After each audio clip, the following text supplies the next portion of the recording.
नमस्कार, जैस भारत न्यूज़ में आपका स्वागत है। मैं हूं आपके साथ गौरव झा।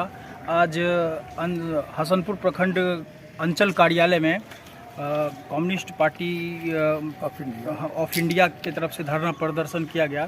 तो उसमें हमारे साथ वरिष्ठ जिला परिषद नेता हीराकांत मिश्र जी मौजूद है। तो इनसे हम बात करते हैं। सर, धरना प्रदर्शन में किन किन तरह के मुद्दों को रखा गया खासकर? सबसे पहले बिहार हमारा पिछड़ा राज्य घोषित है। इसके विकास के सर्वांगीण विकास के लिए हमें धन चाहिए।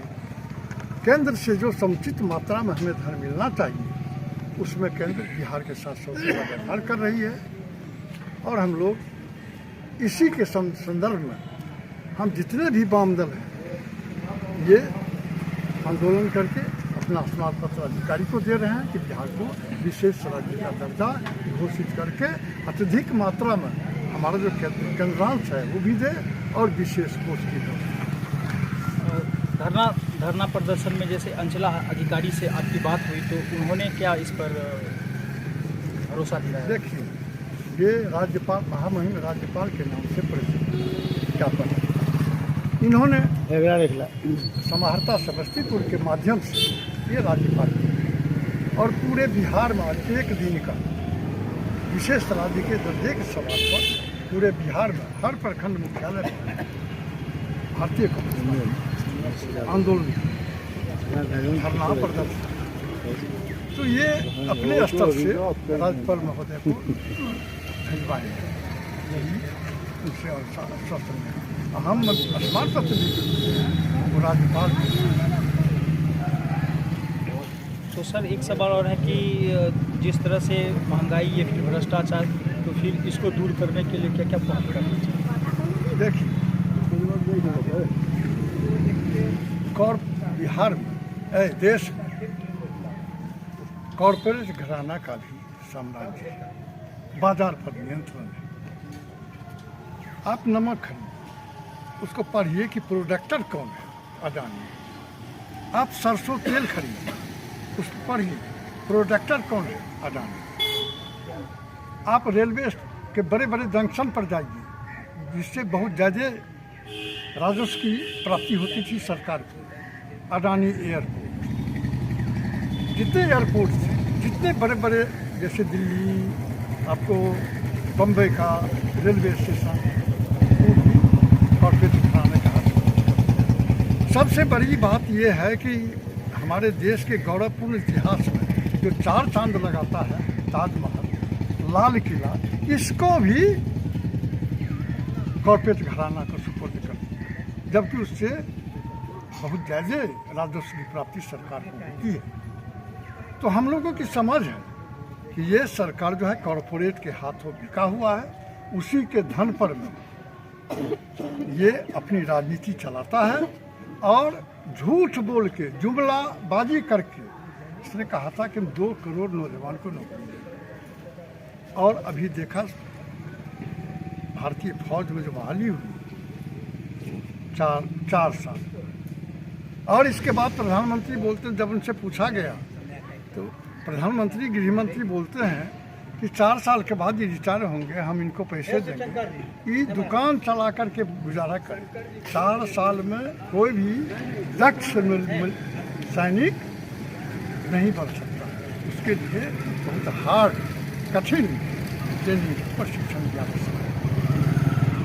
तो कहने का मतलब ये है कि अब सब संविदा पर बहाली होती है, केंद्र सरकार हो, राज्य सरकार हो, और जितने भी नियुक्ति हैं गवर्नमेंट की नियुक्ति, जैसे रेलवे, वो भी बहुत बड़ा था। हर साल कम से कम 4 लाख लोगों को रेलवे में, अब एक को भी नहीं। ड्राइवर गार्ड को छोड़ के सारा सेवा जो है रेलवे का वो निजी कॉर्पोरेट घराना के हाथों में। ये सरकार कॉर्पोरेट घराना का है और वो जानबूझ करके महंगाई बढ़ाता है और सरकार बेखबर है और महंगाई के मार से जनता त्रस्त है। हम लोग आंदोलन करते हैं, लड़ते हैं, लेकिन जहाँ केंद्र सरकार का बर्दाश्त हो, कॉर्पोरेट घराना पर अधिकारी क्या करें?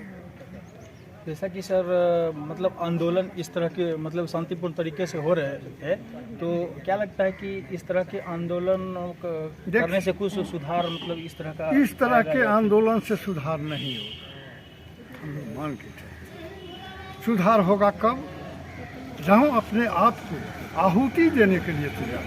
तो आहुति में क्या, वो संसद में कूदना नहीं।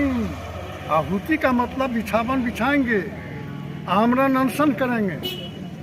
और महात्मा गांधी का दिया हुआ ये अस्त्र जो है सत्याग्रह, ये तोप से भी बड़ा अस्त्र है। एक से दूसरे दिन में जिला डोल जाएगा, अधिकारी आएंगे और ये घेराव प्रदर्शन धरना से कुछ होने वाला इस कान से दिया, क्योंकि इनकी क्षमता ही नहीं है इस समस्या को दूर करें। इसके लिए बड़े पदाधिकारी चाहिए, एसडीओ, डीएम, वो लोग आते नहीं हैं जी। यही हमको करना पड़ेगा। इसमें सर मतलब खास तौर पर किन किन मुद्दों को दर्शाया गया है? इसमें देखिए, भूमि सुधार 1950 में संविधान में इसको सम्मानित किया। महात्मा गांधी जब देश आज़ाद हुआ, आप जानते हैं 1947 के 14 अगस्त के रात्रि में 12:01 में सत्ता का हस्तांतरण। और 12:01 रात में कौन जगह रहता है? पुलिस, कुत्ते, अपराधी। महात्मा हमारे राष्ट्रपिता बापू सुबह में जब सो के उठे, उनको जानकारी हुई कि रात सत्ता का हस्तांतरण हो गया, अंग्रेज सत्ता भारतीयों को सुपुर्द कर दी। गांधी जी बोले शुभ मुहूर्त में नहीं, रात को सारा देश सोया। इसको तो दिन दिखा के अच्छे दिन में सत्ता हस्तांतरण। और आज मैं अनशन करूंगा, उपवास। और दूसरे दिन उनका बयान आया कि जब ये हमको राजनीतिक आज़ादी मिली, आर्थिक आज़ादी हमको नहीं मिली, जब तक धन और धरती नहीं बटेगी तब तक आर्थिक आज़ादी नहीं मिलेगी।